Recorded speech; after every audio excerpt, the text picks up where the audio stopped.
This right here is the Ride1UP Portola. It does a whole lot, looks pretty awesome, and it folds down to a small package.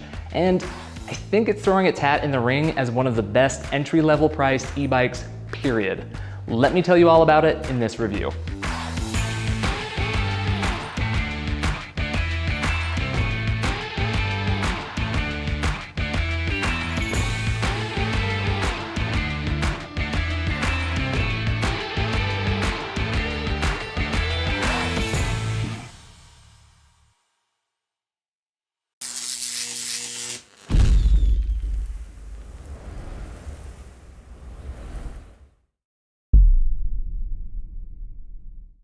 So this review went a little differently.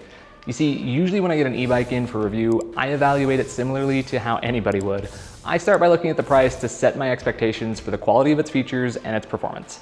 With the Portola here, Ride1UP sent it to us for review in advance of announcing it to the public, so I didn't have the pricing up front. After getting through all of my testing and talking it over with my EBR colleagues, we were all guessing it would probably be priced somewhere in the $1,300 to $1,600 range, just based on how it felt and with all the features you get standard. But since past experience with Ride1UP has taught me that they can typically shave $100 or $200 off the cost of its direct competitors, I was setting my expectations up for something closer to a $1,200 to $1,400 price tag. So I was pretty shocked when Ride1UP confirmed for me that it would actually start at $1,000. That was a curveball I was not expecting. And it took me from thinking this was a pretty good e-bike to a great one when I finally grasped its value.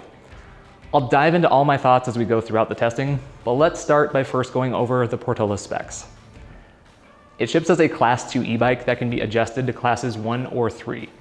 It's available in 3 colors such as our indigo, but there is also a black and turquoise option as well. It's powered by a 750 watt Bafang rear hub motor. The standard $1,000 model comes with a 48 volt, 500 watt hour battery, but for $100 more, you can get a 643 watt hour battery instead to up your range.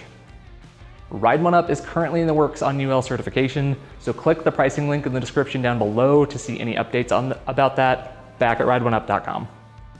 All right, so the drivetrain here is a 8-speed Shimano Altus. It has an 11 to 32 tooth cassette and a 48 tooth chainring up front. The tires are pretty grippy. They are 20 by 3 inch Chaoyangs with a smaller, chunkier tread, mostly intended for street purposes. The fork is a Trama spring fork with 80 millimeters of travel. For brakes, you get a set of Gemma hydraulic disc brakes with 180 millimeter rotors. The handlebar is the narrow 600 millimeter handlebar that's pretty commonly found on folders like this. It has a comfortable ergonomic rubber grips on either side, and then you'll notice the trigger shifters here on the right. While over here, there is the thumb throttle and a black and white display on the left-hand side. Now the display is a bit basic in terms of readout, but it's bright enough to see and it gets the job done. It uses a bar-based readout for battery life, and I do hope that changes to a more helpful percentage-based look one day. As for some of the included extras, you get both front and rear lights, some metal fenders, and then this rear rack that's welded to the frame. Now, the big bonus with this is that it's very, very sturdy. The rack has 130 pound carrying capacity. It will be compatible with a lot of Ride1UP's accessories, such as their passenger kit for when you want to bring a buddy along, and it also has spots for snap-in baskets. And you can even use a Thule child seat on this as well if you have a little one to take with you. I also like that it has pannier side mounts, so you can have both the basket attachment on the top and pannier bags on the side. And while it seems like a small thing, there's also a little strap hiding here in the rack. That's for when it's folded down to keep it cinched together, which is something that so many folding e-bikes don't include that always surprises me. So I'll give them some credit where it's due for having an onboard solution that makes moving a folded e-bike just a little bit easier. Overall, that's a lot of good parts for not a lot of money, and it's about as impressively spec'd as you'll find in this price range. So folding down the Portola is pretty straightforward. You tuck in the pedals, you fold down the stem, then open up the latch here on the frame so you can put the 2 pieces of the frame together. You can then secure all of that with the included little strap here in the rack, which is really nice to have so you can cinch that closed so it doesn't try to unfold on you when you're lifting it up to put it in the trunk of your car. Let me show you how it all works.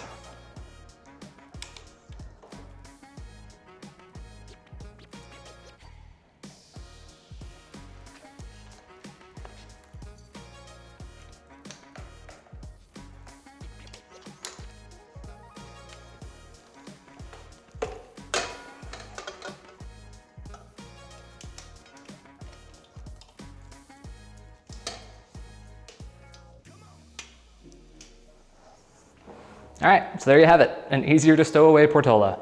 When folded down, the bike measures 19 inches wide, 29.5 inches high, and 33 inches long. Just know that you'll need to get it lined up just right to use the strap, as it doesn't have much slack to it, so hopefully Ride1UP adds a bit more material there in the future to cinch it down, making it a little easier to get together. But it's still really nice to see they were thinking through the needs of a folding e-bike by including it anyway. The brakes on the Portola stacked up pretty well to other folding e-bikes that we've tested in the past. As always, we tested them out by riding the bike up to 20 miles per hour, then braking and measuring the distance it took to come to a complete stop. After doing this 3 different times for an average result, we saw a stopping distance of 20 feet and 8 inches. That's a little over a foot better than our current average for folding e-bikes that we've tested over the last year. I mean, that's just a pretty good result that I'm definitely happy with. Gemma isn't as popular as some other brake brands, but they still feel good and perform nicely. It's also fairly uncommon to find hydraulic brakes at this price, especially on a folding e-bike, as they often opt for mechanical brakes when working with a folding frame. To me, that does add to the pretty good value proposition of the Portola, so overall, I'd give the brake test a solid A here.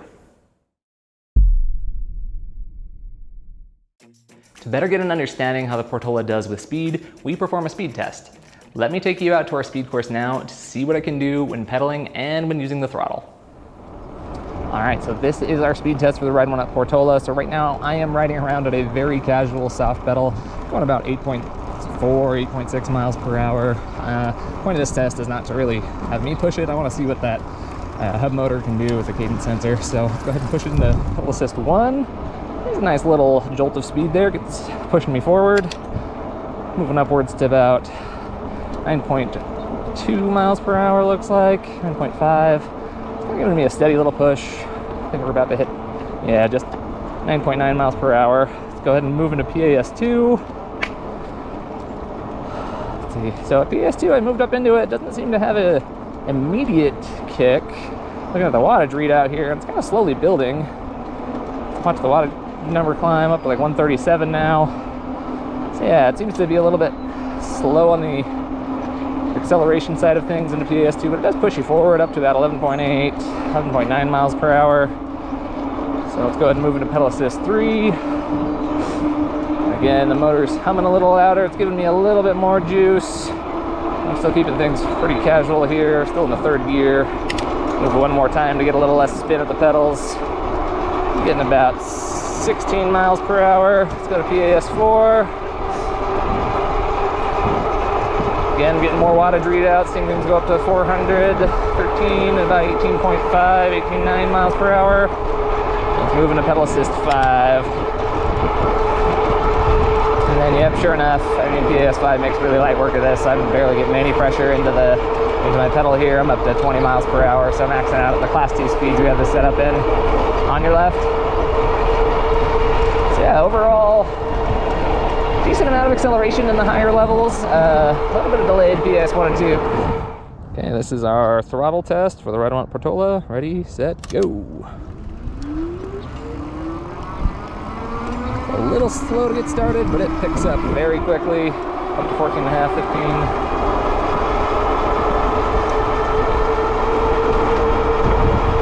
And 20. So there you have it. Okay, let's recap those results before diving into our analysis. Without any motor help and very light pedaling, I was able to go about 8.7 miles per hour. PAS1 gave a slight boost up to 9.9 miles per hour. PAS2 went to 11.9, then a good sized jump up to 16.2 miles per hour in PAS3. I then hit 18.9 in PAS4, and then I topped things out at 20 miles per hour in PAS5. Overall, the results are around what I expected, with maybe a slight quirk. Both in the official test and just my general riding, I seem to have a slight delay when going from PAS1 to PAS2. That didn't happen in any other circumstance across the different settings. It gave a solid push in PAS2, but I definitely had to ride it for a while for it to kick in. Speaking in broad terms, we find a lot of hub motor and cadence sensor e-bikes don't have PAS1 and 2 settings right where we want to use them. With the bike being pretty easy to pedal, with even the tiniest effort, I think calibrating it to allow for 12 and 14 mile per hour speeds at PAS1 and 2 would be a little bit better. Our team mostly stuck to PAS3 through 5 when riding it around, but every rider will be a bit different, so maybe you'll get more use out of the lower settings than we did. Those higher PAS settings though definitely felt great to me, and the bike handles Class 2 speeds quite nicely. So what type of mileage can you expect from the Portola? Ride1UP quotes a range of 15 to 40 miles, but to confirm that, we ran 2 different range tests to find out. But I do have to give a couple explanations as we go over our test results. So first of all, here at EBR, we usually talk about batteries in terms of watt hours, but I'm going to stick to the amp hours that Ride1UP uses on their website to talk about capacity. The Portola comes with either a standard 10 amp hour or an upgraded 13.4 amp hour battery for $100 more. And then if you're the type of person that likes to have a spare battery, Ride1UP has a 14 amp hour battery they can sell you that works with the Portola as well. Remember how I mentioned we got our bike to test prior to its official launch? Well, in our case, we had the bike and battery shipped to us separately. We were being sent the 13.4 amp hour battery to test, but it was a little bit delayed in shipping, so Ride1UP sent us the optional 14 amp hour spare battery that they had on hand to help us get started on our testing. So our results will be based off the largest battery, but we'll do the math for good estimates on what you can expect from the 2 different options you can pick at checkout. All right, so back to our results. When using full motor power on our battery, we went a total of 22.67 miles in PAS5. When keeping motor help on the lighter side and conserving that battery power, we recorded a max range of 49.56 miles in PAS1. In terms of efficiency, that's a pretty solid outcome on range. So when you're choosing from the 2 options online, I'd say you can expect something close to 16 to 35 miles on the base model's battery and a ballpark of 22 to 46 miles on the upgraded battery. Now, in terms of just sheer value, I would advise people to go with the upgraded 13.4 amp hour option. It's a rare enough thing to see different range options provided to you when you are looking at affordable e-bikes online, but when you do, they often run you a couple $100 more to get 34% greater capacity. So getting it for $100 feels like a steal. And while there is no right or wrong amount of battery capacity, just depends on what you need, I personally like to know I can get 20 miles on full blast before needing to recharge. As we always do here at EBR, we took the Portola out to our test hill. The aptly named Hellhole Trail is a 1/3 of a mile long with a 12% average grade. It is the perfect place to test out a 750 watt motor with 65 Newton meters of torque. I'll let Justin take it from here to show you how well the Portola can climb. Okay, we are on the Ride1UP Portola, the throttle test with their new folding bike. I was really curious to see how this one does. Felt pretty good going downhill, how nimble it was. So uphill, right now we're at about 10 miles an hour. Going down to 9.5, 9.4. Let's see if it holds 9 through here. So just dipped into the high 8s. The motor, I would say, sounds a little quieter than average. You can hear it. I'll kind of be quiet through this next section so you can hear the motor yourself.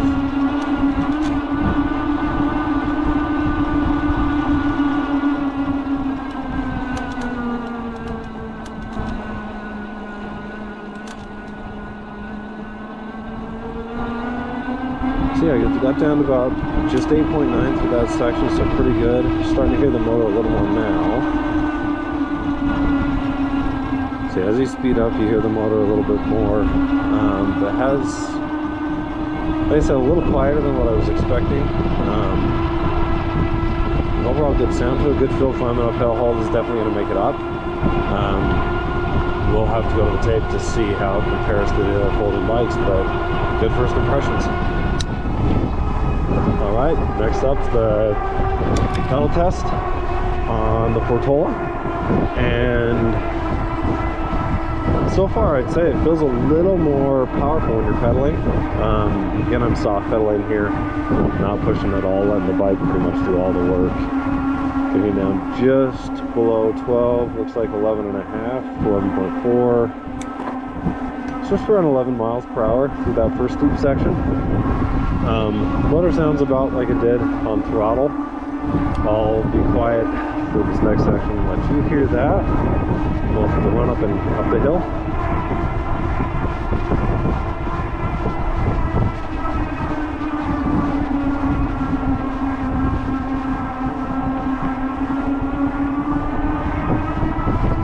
dropped to 11.4 miles per hour is all.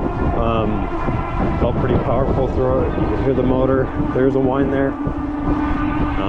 It's not bad at all. I would say in general, the power delivery up this hill has been really smooth. It just felt really nice. I've shifted down to sixth gear is all. So you definitely won't have any issues climbing a hill on the Portola.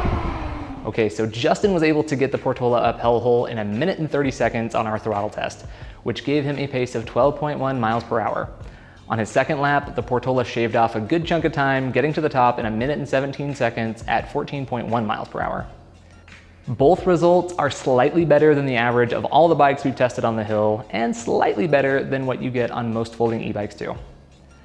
A lot of other e-bikes at or below the $1,000 mark don't do as well as this one did, and it's even more rare to see a 750 watt motor on a bike at this price. So I think it's really cool whenever this test is able to find a capable hill climber that you can get at entry-level prices. All right, so the final test doesn't gather quantitative data like the others do, but instead it's a chance for me to laser focus on everything that adds up on the Portola in terms of its ride quality. So let's head back out one more time so we can discuss the general comfort and feel on this bike. So folding e-bikes like the Ride1UP Portola, they have a pretty upright posture overall. I mean, my back's essentially straight here, but it's nice, it's fairly comfortable. Ride1UP says that this bike's going to fit riders from 4'10" all the way up to 6'4". I absolutely agree with that. On the shorter side of things, the bike is a pretty low profile. A lot of the measurements are lower to the ground than most. But on the taller side, I think riders 6'4", up to 6'4", they can definitely ride it. It's going to be a little bit, I found that the leg extension is not quite what I want at 6'1", and I do have the seat post all the way up. But I mean, if you're riding around with motor power, it's not a huge deal because it's not like your legs are going to get tired. The motor's going to happily split the work with you there. In terms of handling, I mean, on this handlebar here, I actually like the setup. So this is a 600mm handlebar, more on the narrow side, which is also pretty common for folders. But the thing that I really like about this is this collapsible stem right here. It's a little bit sturdier than most that we find on folding bikes. These really long stems, sometimes they have a little bit of front and back play to them that this one doesn't seem to have. I think it's thanks to those two different securing points for unlocking the mechanism, and this one does not seem to telescope like most others. So it gives it a little bit more solid feel, which I actually like and appreciate. In terms of the suspension, so up front there is an 80mm suspension fork. That's a Trama fork. Trama there to help save your body from some trauma. As you kind of hit some, bumps in the road and potholes, kind of helps absorb that, keep you a little bit more comfortable and less fatigued on longer rides. And then the tires. So the tires are nice Chaoyang 20 by 3-inch tires. They have a little bit of a knobby tread to them. It's pretty nice for getting a little bit of extra grip. It is not the type of thing for full-time off-roading. It's kind of for, taking a shortcut across a gravel lot. It can hold up and, just make you a little bit more confident on non-paved surfaces, but you're definitely going to be on paved roads like this one most of the time. And then finally, there's the motor engagement. So overall, it's actually pretty good as far as cadence sensors go. On your left, it is got pretty good acceleration. It's a little gradual out of the gate, but it picks up pretty nicely. Other than the slight delay in pedal assist going from PS1 to PS2 that I've experienced, I mean, it kind of delivers like what you'd expect for, and especially it's nice to hit the throttle. That's when you seem to get the most wattage out of the motor. Takes off and makes things pretty easy. So overall though, I think it's a pretty well engaging bike. Overall, there's a lot to like about how the Portola rides. It's nimble, has good speed, and provides solid comfort. There's also another quality you get here too, and this is a bike with really good looks. Ride1UP is a brand that knows how to effectively use matte or gloss paint jobs on their bikes. So even if it's an e-bike that's going to be cheap on your wallet, there is nothing visually cheap about the Portola at all, as it is a clean looking e-bike. There's a reason we consider $1,000 to be the starting price point for e-bikes. With maybe a few exceptions, bikes priced below that line are often skimping out on motor power or worthwhile features, or maybe they just kind of look and feel a bit janky. Sometimes it's all the above. But even at $1,000, it's still not easy to create an e-bike that can check all the boxes that most people are hoping for. So I will give Ride1UP some serious kudos for the Portola here. It's joining a small group of e-bikes that I think I could recommend to just about anybody. It rides well, looks sharp, and somehow doesn't charge an arm and a leg for it. The 750 watt motor has all the oomph you need for hill climbing and for quick speeds. The included features and the possibilities of what you can do with the rear rack give it great utility. And its compact size made for both fun handling, and it folds down nicely and easily too. The range is solid for your dollar, and if you have another $100 to spend, I think the upgraded battery elevates the overall value from awesome to phenomenal. Outside of a little fine tuning at the lower PAS levels and my usual vendetta against battery bar readouts, there's not much I feel the Portola could do differently at this price. The total package here is stellar, and asking for much more would feel a bit greedy. I think the Portola is a no-brainer to look at if you're in the market for a folding e-bike. Heck, anybody looking to get any sort of quality ride without wanting to spend a lot, well, that crowd should probably look at the Portola too. Thank you so much for watching. Please leave us a comment down below with any questions that you might have about the bike. Check out the links to our written review for more details. And if you want to buy a Portola, please use our pricing link in the video description down below to help support Electric Bike Report. That's all for now. I'll see you on the next review.